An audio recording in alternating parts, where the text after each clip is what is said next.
Afternoon, guys. So good to get back to winning ways last night. Watched the game, didn't go to the game, obviously midweek, all the way from Dorset. Bit of a challenge with work and everything, but I did watch the game. I did kind of think to myself, shall I watch the game? And like I've said before, it's a bit of an addiction, so you can't really get away from it. So I did watch the game, and I have to say, yeah, great. We won 5-1. Game's over. Harry Kane gets an hat-trick. Blah blah blah. But I guess I was just saying to a colleague, at work. Whilst I always think teams have every right to be respected and given credit for being where they are, I think you do have to take a little bit of license with it.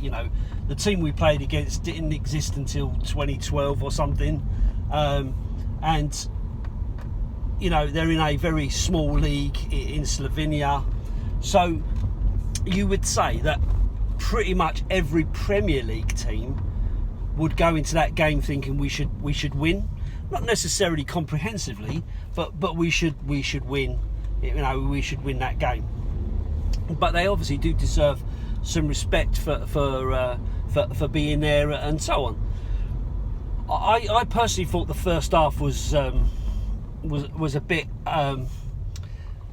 uninspiring. The best part of it for me was Lo Celso's goal. I thought he took it really well, and the way he kind of darted through, I thought a great shot, and to get us 2-0 up. I felt the penalty was a little bit lucky,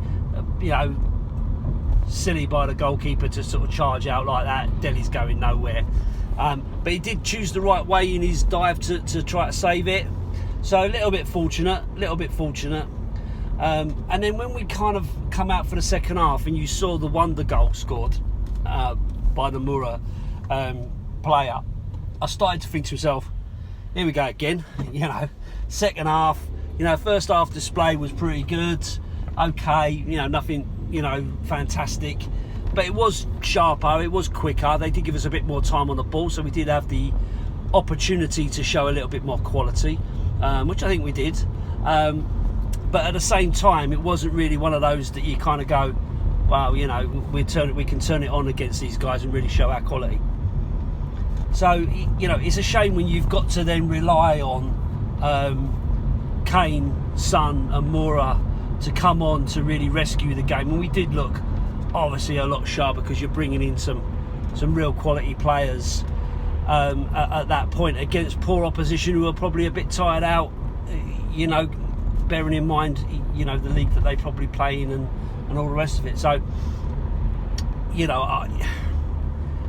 I guess what I'm saying is, like most people, we're obviously not going to get all over the top about it, because it is what it is, and you take it for what it is. I guess the interesting thing for me, all that aside about the game, and like I say, great to see Harry get on the score sheet. Really interesting to see him playing with a smile on his face, because we haven't seen that this season at all. So I don't know whether something was said or whether he just felt that he had a bit more freedom, or he had a little bit more service, which made him feel a lot happier. I don't know. My colleague did say maybe he thought, well, I ain't going to get clattered or injured here, so I'm not too worried about this game, whereas he's been a bit tentative in others. Maybe. Good shout, Darren. But for me, the one thing that kind of sticks with me is Nuno. We know that he wasn't a first choice to be our manager. In fact, I don't think he was like even fourth or fifth choice. And he is with us where he is, but I don't think I've ever felt as disconnected with a manager as I do with Nuno currently. And listen, I'm not advocating getting rid of Nuno, because I think that's going to create even more aggravation.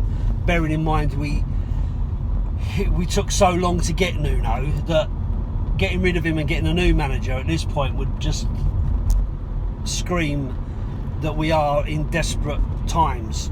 And I do think we're in desperate times, but at the same time, you've got to get some consistency, and you've got to get some kind of backing into that mentality of the manager, because you don't know what he's actually gonna do longer term. But I do find it really strange. His press conferences are really blunt and uninspiring. He don't say anything, don't give anything away. His body language on the sidelines is literally arms folded, death stare. He doesn't seem to dictate anything or inspire anything or show any emotion about anything. I watched a bit with Jeff Brazier yesterday, where Jeff Brazier was asking him questions, and he's just shutting him down. Douche. Yeah, different game. Can't measure one against the other. We learned that we got to get better, and that was it. Like, it was nothing, absolutely nothing. So I don't know whether that's his way always. I don't know if he's always been like that. Was he like that at Wolves? I don't know.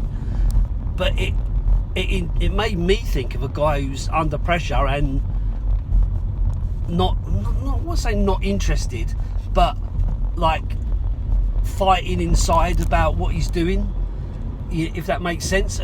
He just kind of feels like he's holding back and doesn't want to let too much go because he doesn't want it put against him. So I don't know, it feels really, really strange at the moment with him. It feels like we're kind of drifting around, you know. So I guess the big question is, how will we get on against Villa at the weekend? Because, you know, Villa ain't a bad side. You know, they're not expecting to get relegated.